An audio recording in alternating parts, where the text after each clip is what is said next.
So tayo po magpatuloy sa ating pag-aaral ng salita ng Diyos. So hindi ko po tumayo tayo lahat. Kasi po namin sa Matthew chapter 28. Okay, Matthew chapter 28 verse 18 hanggang 20. Matthew chapter 28 verse 18 hanggang 20. The Great Commission na verse. Ano po yung pag-aaralan natin dyan? So, kung gano'n dyan na kayo, say amen. Amen.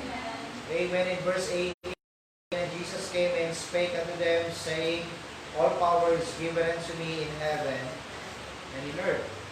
Go ye therefore and teach all nations, baptizing them in the name of the Father, and of the Son, and of the Holy Ghost, teaching them to observe all things whatsoever I have commanded you. And lo, I am with you always, even unto the end of the world. Amen. Let's pray. Aming Diyos, nakita sa lahat, Panginoon, maraming salamat po sa inyong salita. Maraming salamat sa tanging bilang, sa awitin ng choir, sa inyong presensya po ng bawat isa. At maging sa inyong salita na aming lakas. O Diyos, dalay ko po aming puspisan ng Banal na Espiritu, bigyan ng pangunawa sa inyong salita at sa umaga. At tawag ko Diyos sa aming mga pagkakasala ng gampanan. At ang dalangin sa pangalan ng Jesus. Amen. Tayo po makakaupo na to. So, ito po yung ibig kong laatin sa inyo, pero hindi po yung Great Commission ang tignan natin dito. Kundi po yung salitang teach. Tignan natin. So, ang title po natin dito, kausap ng Panginoon dito, is the local church. The local church and teaching. The local church and teaching. Ano? Tayo po ay pag-aaral nito mga kapatid. So, tandaan po natin, ang local church is a called out assembly of saints. O, yan po ibig sabihin ng church, ano? A called out assembly of saints. Hindi po yan yung building. Yan po yung called out assembly of saints. Now, ang local church po, ito po ay lugar na kung saan ay talagang minimiti ng ating Diyos. Sabi po sa Matthew chapter 16 verse 18, so the local church is a place of God's desire. Matthew chapter 16 verse 18, and I say also unto thee, that thou art Peter, upon this rock I will build my church, and the gates of hell shall not prevail against it. Diba? So makikita natin dito that the local church is important to God. The local church is important to God. Ano? Siya mismo ang tatag. Sabi niya, Peter, upon this rock I will build my church. Ano? Pangalawa, the local church is a place of God's design. God's design in 1 Timothy chapter 3 verse 15. 1 Timothy chapter 3 verse 15, but if I tarry long, that thou mayest know how oughtest to behave thyself in the house of God, which is the church of the living God, the pillar and ground of truth. Diba? So, the church is a place of God's design. Diba? The order is important to God. Binigyan niya ng order, binigyan niya ng kaayusan, ng kahusayan. Yan po ang disenyo ng ating Panginoon. It is the design of God. Kaya ang simbahan hindi dapat nagmumukhang party house, sapagkat hindi po yan. At maging tayo church members, hindi tayo dapat nagmumukhang makamundor every time we come to God. Yes. Tama? Kasi, andyan dyan po yung kaayusan. Tandaan natin, God is the God of order.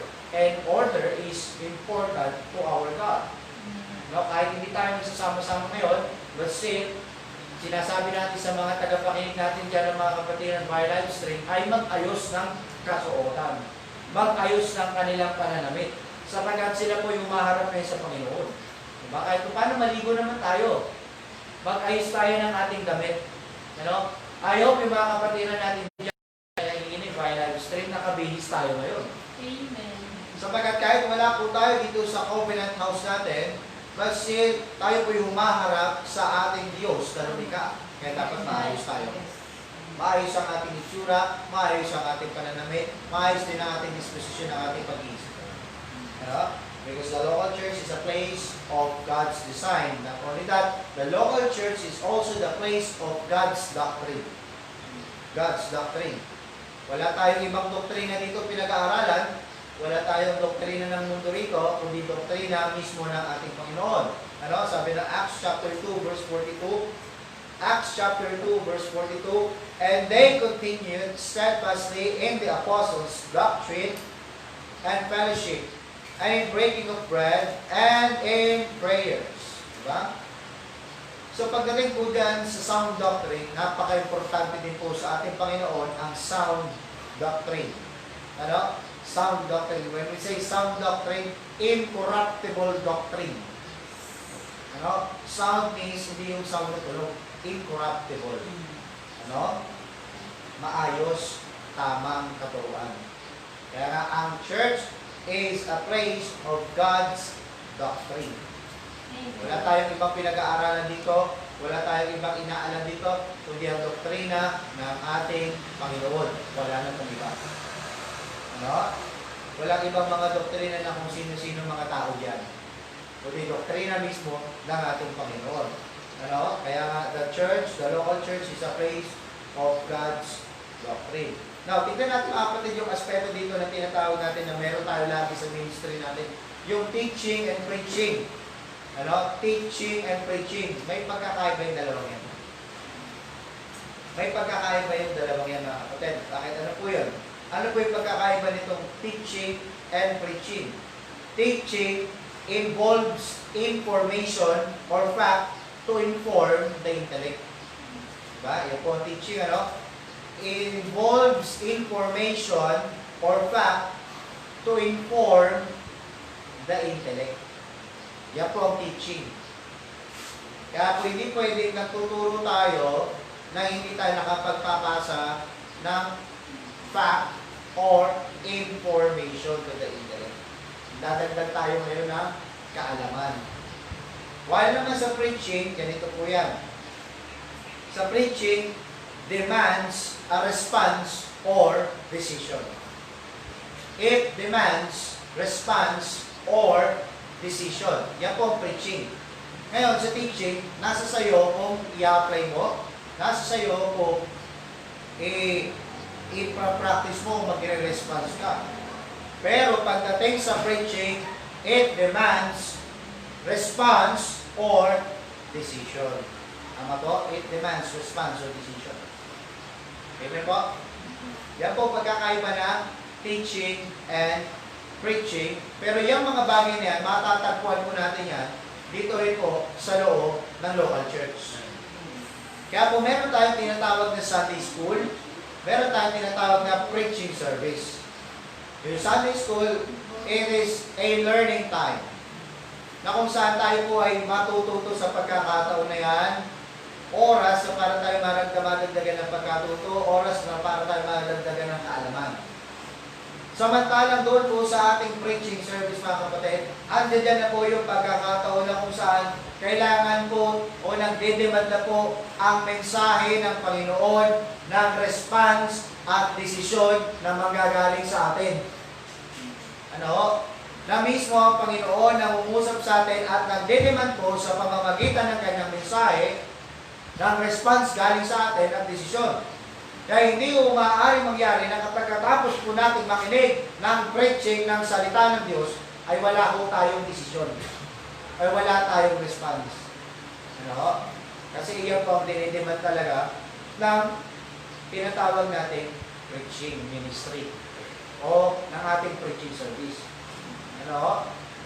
Now, dito po sa Great Commission or the commandment of the Lord Jesus Christ, ang sabi ng Panginoon dyan, go ye therefore and teach all nations, baptizing them in the name of the Father and of the Son and of the Holy Ghost. Ika niyo po, go ye therefore teach all nations. Yung pangalawa dyan, teaching them to observe. Teaching them. At yung pangatlo dyan, makikita natin, observe all things whatsoever I have commanded you, And lo, I am with you always, even unto the end of the world. Amen. So makikita natin dyan, ang sabi ng Panginoon, at kanyang Great Commission, ang kanyang Great Commandment sa atin, that we need to go ye therefore into the whole world. And ano dapat natin gawin? Teach all nations. Ano po yung gagawin natin? Inform natin sila doon sa hindi nila alam na katotohanan. Ano ko? And then another thing, mga kapatid, ang sabi niyan, yung unang teach dyan, na makikita natin, baliktad ko yung paliwanag ko. Yung unang teach dyan is we need to preach them. We need to teach them. Nagdidemand ng Panginoon ng response galing sa kanila. At pangalawa, dyan na papasok yung teaching ministry naman. Na teaching them to observe all things whatsoever I have commanded. Now, dyan po sa bagay niya, nakikita natin, tayo dito lahat, mga mananampalataya, tayo pinag-aayag ng salita ng Diyos sa labas, may pagkakataon tayo, may makausap tayo, binabahagian natin ng salita ng Diyos, tama? Kahit sa chat, sa social media, o kahit po sa text messages, o kahit sa even in phone calls, kapag may pagkakataon, nakakapagbahagi tayo ng salita ng Diyos, tama po? Sapagkat ang bawat isa po sa atin, ay binigyan po nitong Great Commission nito na bawat isa sa atin dito ay parang mga missionary na naghahayag po ng salita ng Diyos. Nandaan po natin yan. Ano? Now, this is number 1, the obligation of missions. The obligation of missions. Ano po? Ano po obligasyon ng mission? Teach all nations, baptizing them. Yan po obligasyon ng mission. Teach all nations, baptizing them. In Acts chapter 1 verse 8, Acts chapter 1 verse 8, but ye shall receive power after that the Holy Ghost is come upon you, and ye shall be witnesses unto me both in Jerusalem and in all Judea and in Samaria and unto the uttermost part of the earth. Ano? Yan po ang obligasyon ng mission, to teach all nations and baptizing them. Now, meron tayong tinatawag na kapatid na home mission. Home mission. In Mark chapter 16 verse 15. Mark chapter 16 verse 15. And he said unto them, go ye into all the world and preach the gospel to every creature.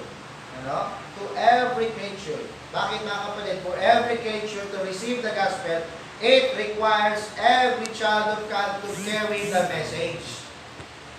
Ano? Yan po sinabi dyan ni Mark, to preach the gospel to every creature. At para mangyari yan mga kapatid, kailangan po ng mga anak ng Diyos to carry the message of God. To carry the message of God. Ibig sabihin kapatid, tayo po yun. Mga mananampalataya, mga liligtas ng Panginoon, mga anak ng Diyos, tayo po instrumento ng Panginoon to carry the message of God to all the creatures. Tama po? To carry the message of God to all the creatures. Now, Pastor, paano po ito? Meron pong quarantine, meron pong limitation. Mga kapatid, maraming kaparaanan to share the Word of God. To share the Word of God. Ano? Yan po sinasabi diyan. Yan po yung tinatawag na home mission. Nandito po sa mga malalapit sa atin, nandito po sa mga abot kamay natin, abot tanaw natin, kaya natin, at dapat natin ibahagi ang mensahe ng salita ng Diyos sapagkat sa pamamagitan natin ito.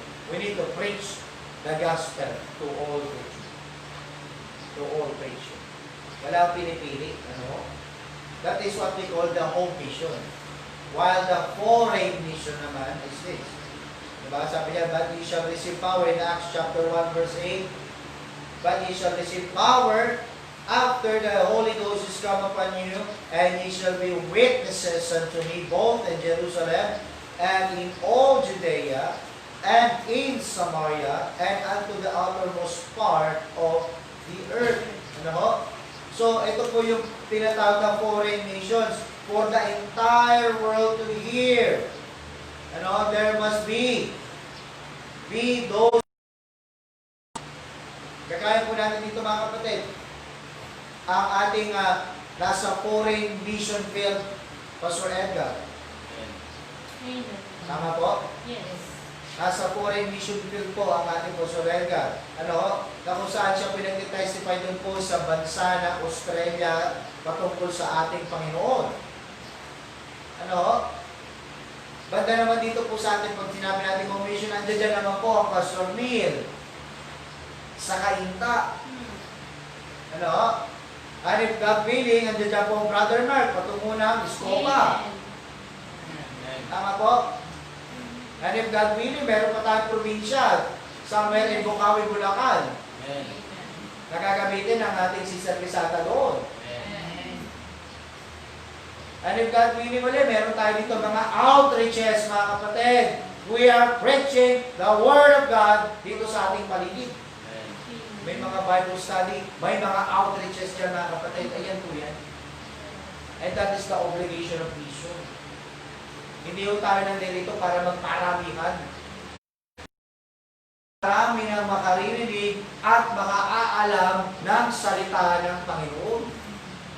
Halimbawa, pumunti ulit tayo ito, pero dumami yung mga gawain natin sa labas. Kaya sabi ko, pag nangyari ito, magkaroon tayo ng tinatawag na nating sariling missions conference. Ano po yung, bakit may missions conference?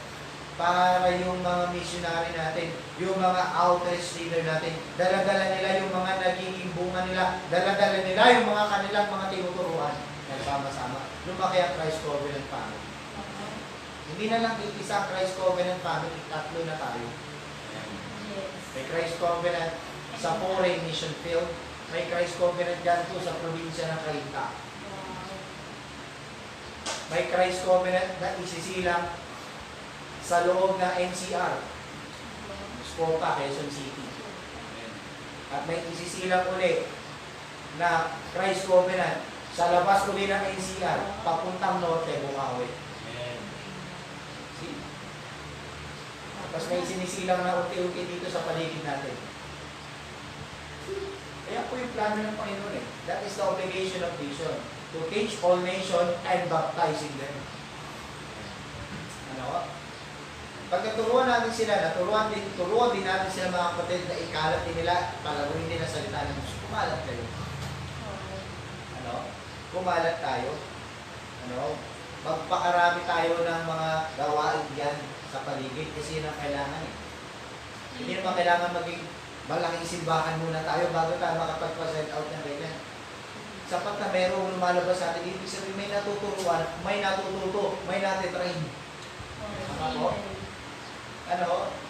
Halimbawa na wala na, diba? Nasa field ng Brother Mark, wala nang song leader. Magtitry tayo bagong song leader. Ako'y naniniwala, hindi lang matatapos sa kanya yung may susunod sa pagpasok sa seminary. Marami pa. Nagpapatraining sa Panginoon. And that is the obligation of mission. No? Nakikita natin dyan yung local church at yung teaching. Ano ba tinuturo sa local church? At ano ba yung natututunan doon sa local church? No? Pangalawa mga kapatid, may obligation yung mission. Siyempre, hindi po pwedeng walang obligation si pastor. Pangalawa, the obligation of the pastor. Ano po obligation ni pastor? Teaching them. Teaching them. Kaya si pastor, matyagang nagtuturo, matyagang nag-aaral para may maituro. Kasi yan pong obligasyon ng pastor. Obligasyon ni pastor. Yes. Ano? Bakit po? Ano po si pastor? The man of the word in Ephesians chapter 4 verse 11. The pastor is the man of the word. Ephesians chapter 4 verse 11. And he gave some apostles and some prophets and some evangelists and some pastors and teachers. Ano? Pastor, teacher. Ano? Kaya po yung pastor, hindi lamang mo siya para doon sa preaching, but he is also apt to teach. When we say apt to teach, capable in teaching. Po, capable sa pagtuturo, hindi lang sa pag-preach, but also in teaching. Diba? Sabi ko nga sa inyo, magkaiba yung teaching at preaching. Teaching, you are sending an information or facts na nakadagdag sa intellectual. While in preaching, it demands a response Yes. and decision. Ano? Alam niyo, parehas mahirap. Ako matagal ako naging Sunday school teacher. High school teacher pa, matagal ako naging Sunday school teacher. Mahirap kasi yung iba maraming alam. Mahirap magturo sa meron ng alam. Kaya ano pong challenge nun? Dapat mas alamin mo pa bilang tagapagturo. Mag-aral ka pa na mag-aral. Hindi mo pwedeng questionin, dami nyo namang alam mo na. Hindi, mag-aral ka pa. That is a challenge. Ano? That is a challenge. Pagdating naman sa preaching, minsan, wala tayong sinasadya, pero matatamaan talaga. Kasi it demands a response and decision. Ano? Pag sinabing demand talaga, pinipilit. Pinipilit tayo. Ano? Sige, kailangan dapat. Kaya minsan, pagka tumama doon sa ego, sasabihin ka agad doon nakikinig, pinapatamaan ako nito. Tama? Kagad na tiyatama. Pero yun po talaga yung proseso nun. Yun po yung obligasyon ni pastor, is teaching them. Teaching them. Diba? The man of word, binigay ng Panginoon, nagbigay ng Panginoon, pastor and teacher. Kasi pastor, hindi lang nagpipreach, nagtuturo. Diba? 1 Timothy, sabi ng 1 Timothy chapter 3 verse 2. 1 Timothy chapter 3 verse 2, a bishop then was blameless, the husband of one wife, vigilant, sober, of good behavior, given to hospitality, ito, apt to teach, capable of teaching. Kaya magturo. Siyempre, given to hospitality, good behavior. Diba? Vigilant, sober. Wala naman pong sinabing babae yan. Kasi, husband of one wife. See? May bilang po husband of one wife, isa lang. At hindi marami. Oo, tama po. Yan po ang makikita natin na binigay ng qualification dyan kay pastor. Up to teach. Yan po gusto ko ulit yan. Up to teach. Capable of teaching. That is a man of the word. Ano? The pastor, the obligation of the pastor is okay? And the ministry of the word. The ministry of the word. Kaya sabi sa Acts chapter 6 verse 4, Acts chapter 6 verse 4, nung nagkaroon po ng problema dito sa church na ito, ang sabi ng mga apostles dito, but we will give ourselves continually to prayer and to the ministry of the word. Diba? And to the ministry of the word. Tandaan natin mga kapatid, doctrinal teaching is of the utmost importance of these days of doctrinal ignorance. Ngayon, ngayon napaka-importante talaga ng doctrinal teaching kasi ang panahon natin ngayon nasa tinatawag na doctrinal ignorance. Ano? Ang dami pong nasunod doon sa mga prosperity preacher gospel na kung saan natuturo sila ng puro kasi ng malingan. Nagtuturo sila ng mga tinatawag na sugar-coated message. And that is considered as a doctrinal ignorance. Kaya kailangan ng tinatawag na doctrinal teaching. Kaya sabi ng mga apostles dito, we will give ourselves continually to prayer and to the ministry of the word. See? To the ministry of the word. Kasi bakit? Yan po yung obligasyon ni pastor. Paano hindi nagpipray? Ipag-pipray yan. Paano yung may mga kakulangan sa kalmo? Parang hindi maligaw ang kongregasyon, hindi maligaw ang simbahan. Ito yung dapat gawin ni pastor. Yung obligasyon niya. Kaya napansin niyo po kagabi prayer meeting natin, yung comment ni Pastor Bernard. Diba? Yung single message dito sa ating pulpit. Ibig sabihin, yung source ng pagtuturo sa ating pulpit ministry, nandito sa CCBC. Nandito sa ating pulpit. Ano? Nandito sa pulpito natin. Ibig sabihin kapatid, kasi kahit lahat tayo rito, marami tayong napapakinggang mensahe sa labas. Pero ang punto ni Pastor Ed, ang prayer niya, na ang ministry ng pagtuturo ng salita ng Diyos manggaling mismo dito sa pulpit ng CCBC. Kasi bakit? Kapag ka nangyari, meron tayong inadab na turo sa labas at hindi naman turo dito sa atin, mismo sa pulpit ministry natin dito. Ano po? Kaya po yan, the ministry of the word. The ministry of the word. Kaya sabi ni Titus chapter 2 verse 1.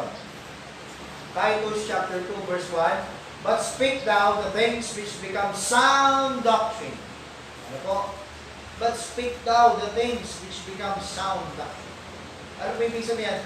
Sound means uncorrupt, whole true, healthy, uncompromised word, uncompromised doctrine, uncompromised teaching. See? Yan po sinasabi dyan mga kapatid. Wala sa pastoral epistle. That is the ministry of the word. And the method of the word. Makita natin. The method of the word. In 2 Timothy chapter 2 verse 15. 2 Timothy chapter 2 verse 15. Study to show thyself approved unto God, a workman that needeth not to be ashamed, rightly dividing the word of truth. So we need to study. Kailangan natin aralin ang salita. And that is the method of the word. Para that rightly dividing the word of truth. Alamin muna natin yung katotohanan at yung tama bago mo alamin yung maraming mali. Bakit po? Madali pong malaman yung maling turo kapag alam natin yung tamang turo. So bago natin alamin yung turo ng napakaraming mga denominations sa labas natin o napakaraming nagpapakilala mga Kristiyano sa labas natin, bigyan natin muna ng panahon ng pag-aaral yung tama nating doktrina at katotohanan at katuruan para malaman natin kung ano yung mali. Madali natin malalaman kung ano yung mali kapag alam natin yung tama. Tama po? Amen. Halimbawa, sa isang bagay na alam mo, sa isang bagay na alam mo, halimbawa na lang, pag may mekaniko na ating kapatiran, marunong siyang magmekaniko, alam niya ang methods, alam niya ang step by step, alam niya ang mga prinsipyo. Kaya madali niyang malaman kapag sa isang tingin pa lang, pag may mali, may problema. Napakinggan niya nga lang yung makina Napunta kami ng Bulacan, napakinggan mo lang yung makina, alam mo yung problema. Alam na kagad ang problema. Kasi bakit? Alam niya yung tama. Kaya kapag may humarap dyan na isang bagay, malalaman mo kagad kung mali yan kasi alam mo yung tama. Kaya payo ko po sa lahat, bago natin alamin ang gusto yung napakaraming mali dyan sa paligid natin, alamin natin yung tama. Kasi yan ay magiging gabay natin para malaman natin yung mali. Yan po tinatawag na rightly dividing the word of truth. So ano yung dapat natin gawin? Study.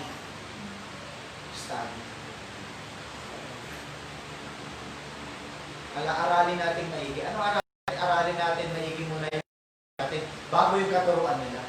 Yes. Mahirap kasi aral ng ibang katuruan, pero yung sa ating katuruan hindi natin alam. Kaya ang daming naliligaw na kapatid. So yan po sinasabi dyan, and that is the method of the word. At sabi ng 2 Timothy chapter 4 verse 2. 2 Timothy chapter 4 verse 2. Mga kapatid, sabi niya, preach the word, be instant in season, out of season, reprove, rebuke, exhort with all long suffering and doctrine. Be instant in season, out of season, mga kapatid. Kasi obligasyon ni Pastor, meron na nga quarantine, meron na nga ECQ, nag-preach pa rin. Kasi obligasyon ni Pastor. Nag-preach si Pastor kahit walang masyadong nakikinig. Siging turo, siging preaching. Si Pastor naman panay tingin, ilan na kaya views? Amen. Pero 2-3 meron dyan, magpapatuloy si Pastor. Kasi obligasyon ni Pastor yan. Magturo. Nakakatuwa naman kasi sa atin, Unang view, makikita mo dyan, 5, 9, 10. Pag sinave ko na, balikan mo ulit, makikita mo 60, 50, 40. May nag-view na huli. Kaya nga dapat si Pasok, sige lang turo. Kasi kaya mo mga kapatid, nakaka-encourage kay Pastor talaga. Kung ang dami nanonood. Kaya sa loob ni simbahan, ang daming nagre-respond sa dito kami nakikinig. Dito kami nakikinig. Kaya sabi ko, mag-send ng mga pictures, Kasi ba, pakita mo, no? Iba hindi nagsisend, siguro hindi nakabilis. Okay lang. Pero susunod, magbihis ka. In season and out of season, meron namang ECQ, nakagawa pa rin mag-preach. Oo. Amen. Basta may internet connection tayo, sige, preach tayo. Kung wala tayong internet connection, ang gagawin ni Pastor, magbabahay-bahay yan si Pastor. Amen. Magbabahay-bahay. Kasi yung obligasyon niya magturo. Being instant, in season, out of season. Reprove, rebuke, exhort with all long suffering. Walang perfect and right, walang perfect and bad timing. Walang right. Walang ganun kapatid. Ganun. And that is the obligation of mission, to teach and baptize. And the obligation of the pastor, to teach. Tama? Nakita natin yung qualification ng pastor, kailangan siya mayroong capacity to teach, up to teach. Tama? Up to teach siya mga kapatid. At mayroong pag-aaral ng salita ng Diyos. Kapag malalaman, paano mo malalaman yung mali sa tama kung hindi mo inaral, kung ano muna yung tama. Kaya nga nagre-require tayo ng training muna. Kaya nga hindi natin pwedeng alisin yung Sunday school natin. Kasi dyan tayo natututo. Kahit nakakaunti yung nadalo, kakaunti yung nakikinig, pero kahit pa paano, may nadalo at may natututo. May nakikinig. Kaya pagdating ng araw, na dumaan dyan yung mga turo kasinungalingan, hindi ka matatangay kasi alam mo kung ano yung tama. Alam mo kung ano yung tama. So mamaya, tignan natin, yung sabi ko dito, teaching them, ano tinuro ni Pastor? Teaching them to observe. Observe. Ano po yung pagkakaintindi natin dyan sa observe na yan? Yung word na observe. Yan po titignan natin dyan mamaya. Bago tayo tumakot dyan. So yan po, nakita natin yung obligation ng mission, obligation ni Pastor, at pangatlo, yung obligasyon naman ng saint. The obligation of saints. Yan po pangatlo natin mga kapatid. Hindi po pwedeng wala rin obligasyon ng mga mananampalataya. Hindi po pwedeng wala rin obligasyon ng mga miyembro. Tama po? Tayo po rin ay inatasan. Ano po yan? Ang obligasyon ng saint is to observe all things.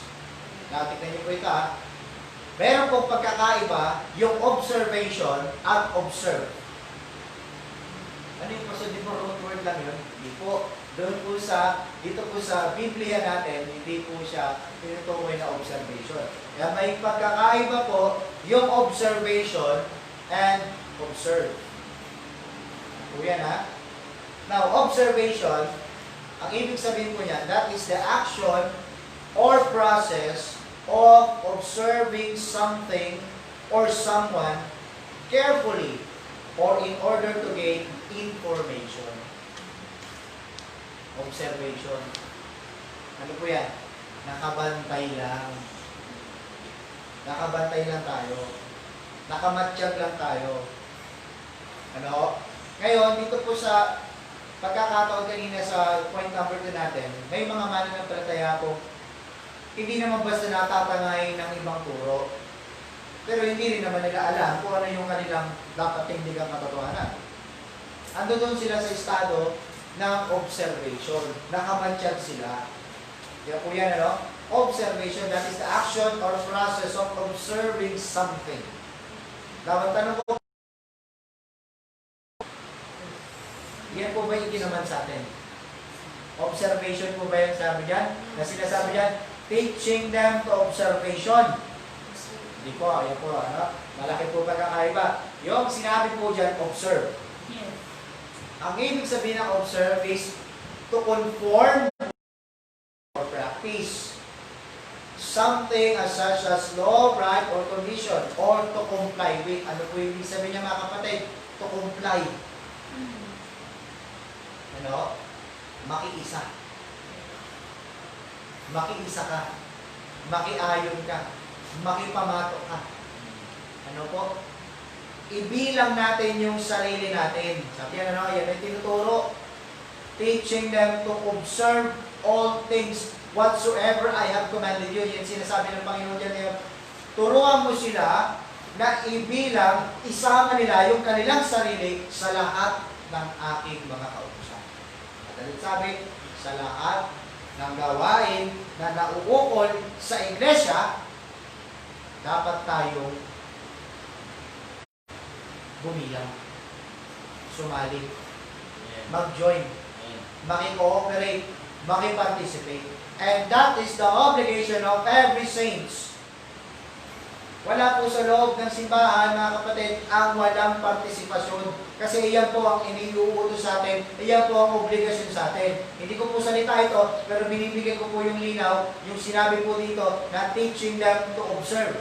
Kaya si pastor hindi pwedeng uminto sa pagtuturo. Anong itinuturo niya? Itinuturo niya, tayo po mga mananampalataya, mga obligasyon ng bawat membro is makipag-participate tayo sa ministry na nauukol o gawain na nauukol dito sa iglesia.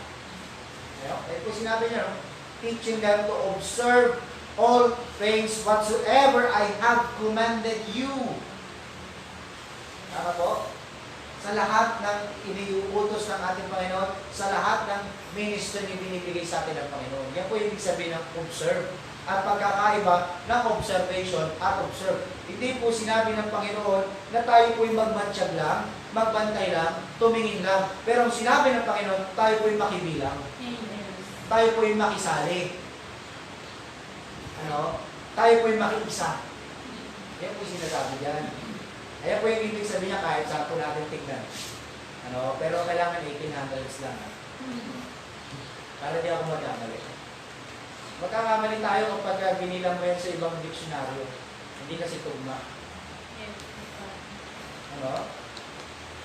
Yan po yung pagkakaiba ng observation at observe. At ang sinabi ng Panginoon sa atin, ang obligasyon natin, observe.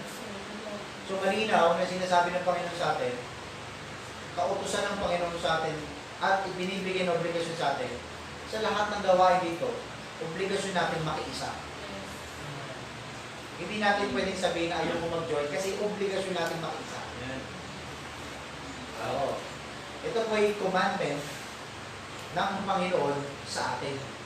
Kaya kahit hindi na sabihin, kaso wala naman nagsasabi sa akin dapat ako mag-join. Hindi. Alam mo dapat ang iyong obligasyon bilang mananampalataya na dapat makiisa ka. Walang pwedeng pumigil sa'yo. Halimbawa, gusto ko po sanang sumali sa choir.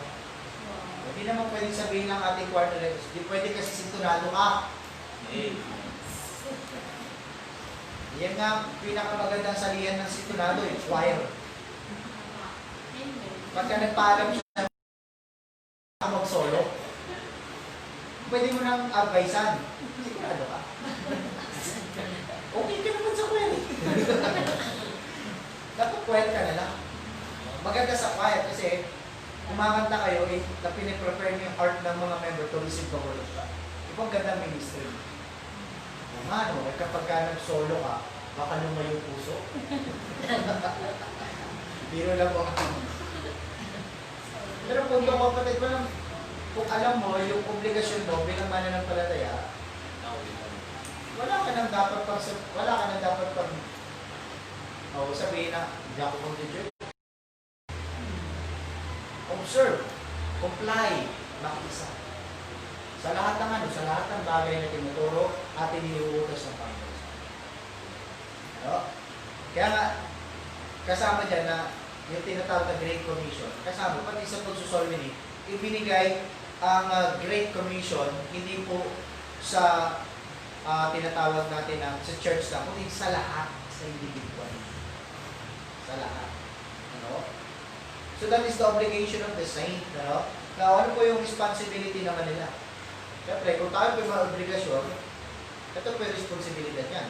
The responsibility of the saint to hear the word of God. Hear from the word of God. Alam nyo, kasabi dito sa Hebrews 10:25, tignan nyo po. Hebrews chapter 10, verse 25.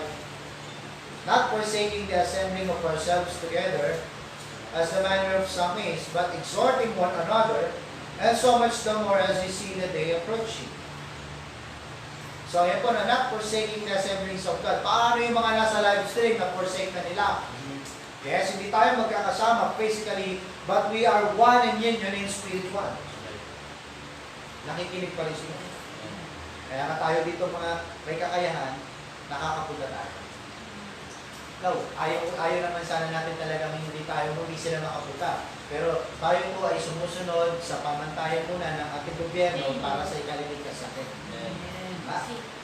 Pero nandiyan dyan, gumawa tayo ng kaparaanan para magampanan pa rin natin yung responsibilidad ng bawat saint to hear the word of God. Kasi sasabi, paano namin magagampanan, Pastor? Eh, wala naman kami mapapakinggan. Kaya nga si Pastor, nagla-live stream. Tama? Kasi bakit? Ang katotohanan ni ganito, you cannot hear or learn if you are not faithful to attend or hear or listen. Hindi tayo matututo. Kung hindi tayo magiging faithful sa pag-attend natin din, sa pakikinig, sa pagbabasa ng salita ng Diyos, hindi tayo lalago diyan. Ano? Kung hindi natin magagampanan yan. Ano? Katandaan natin mga kapatid, yan po isang responsibilidad ng saint, kasama sa obligasyon, to hear the word. Kaya minsan, makulit si Pastor, pag hindi nakita sa live chat, pero si Pastor, sinisin na lang. O, dami nagsisin lang sa akin eh. Opo, sinisin lang ako mga kapatid, pag tinanong ko ba hindi ka nanood? Sinisin lang ako. Pwede naman mag-response eh. Kasi, obligasyon ni Pastor ano, to teach them, to observe. Responsibilidad na ipaalala na dapat ikaw makibilang ka dyan. Alam mo ba ang obligasyon mong makiisa? Eh, papaalala ni Pastor. Makiisa ka. Kasi para sa, hindi para sa ikabubuti ko, para sa ikabubuti mo. Ano? Kaya yung iba po, mga kapatid, yung mga halos umaalis dito sa atin, ina-unfriend na. Naka-unfriend na naman ako bago na naman, naka-unfriend na naman sa akin bago. Ba't ko nalalaman? Hindi ko naman chat eh. Yan lang ako hihing ko mag-chat sa'yo pag in-unfriend mo ako. Siyempre, hindi na kita mag-chat. Pero hanggang maaari, maaabot kita, abutin kita. Kasi bakit? Maalala mo yung iyong obligasyon at ang iyong responsibilidad to hear the Word of God. Amen. Ano, we need to hear the Word of God. And not only that, it is also the obligation of the saint to heed the Word of God. Hindi lang hear, ano yung heed? Dito ko ituturo yung heed, intindihin, unawain ang salita. Hearing without heeding is useless. Amen. O parang narinig mo lang, may narinig ako eh. Ngayon, ang dami natin narinig fake news. Pero hindi natin nakaunawaan kung totoo o hindi. And first, sinasabi ng Panginoon ngayon, the obligation of the saint is to heed the Word of God. Unawain ang salita ng Diyos. Sabi ng Hebrews chapter 5, verse 11 hanggang 12. Hindi lang tayo dito mga kapatid, opo. Kailangan natin unawain ang salita ng Diyos. Kahit sa ating mga tahanan, unawain natin. Hebrews chapter 5, verse 11 hanggang 12. Of whom we have many things to say, and hard to be uttered, seeing ye are dull of hearing. For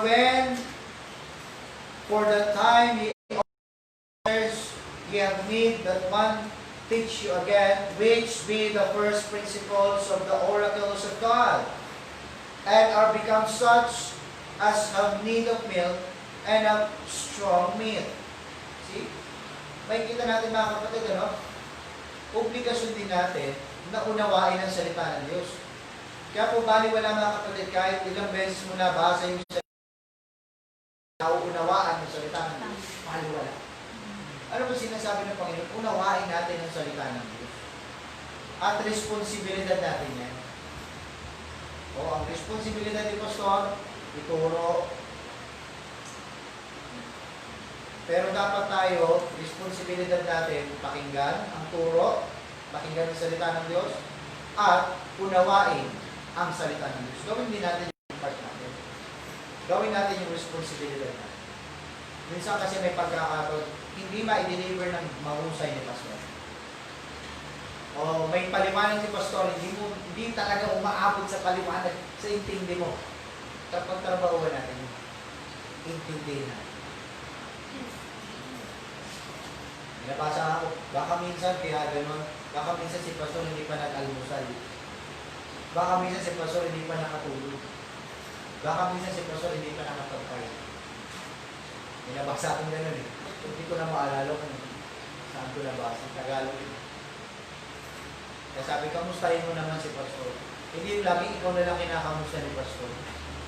Minsan nakaramdaman natin, kinakamusta tayo ni Pastor. Pero hindi natin naalala kamustahin si Pastor. Pastor, kamusta ka? Kumain ka na ba?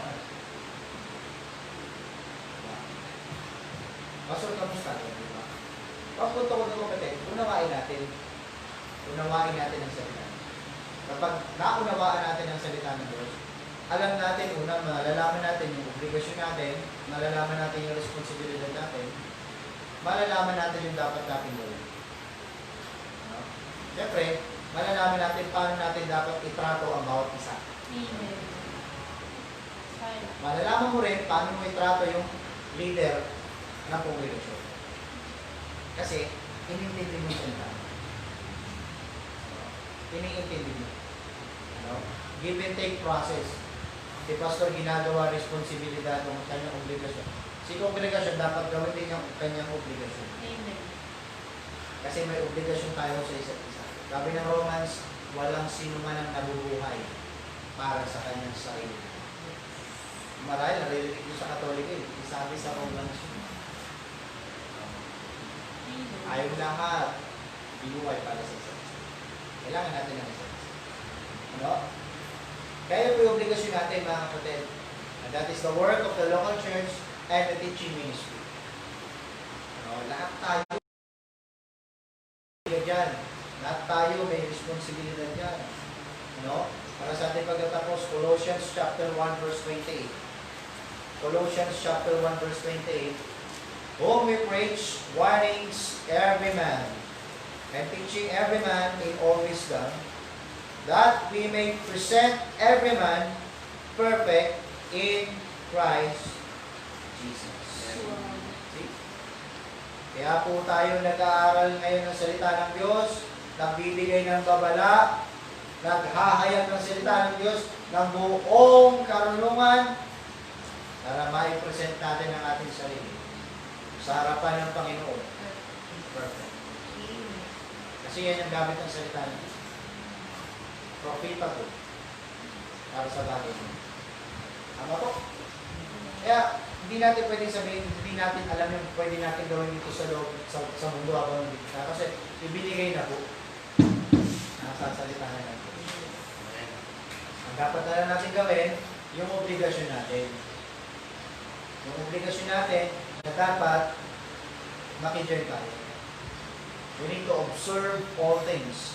Makijoin tayo, makiisa tayo sa lahat ng sinasabi ng Panginoon. Ito ibig sabihin observe. Hindi ko po kayo binibilo, hindi ko po kayo niloloko, pero yan po ang totoo. Yes. Yan po. At pagkalaman mo yung obligasyon mo, makikita mo yung obligasyon mo, makikita mo yung responsibilidad mo. Ano?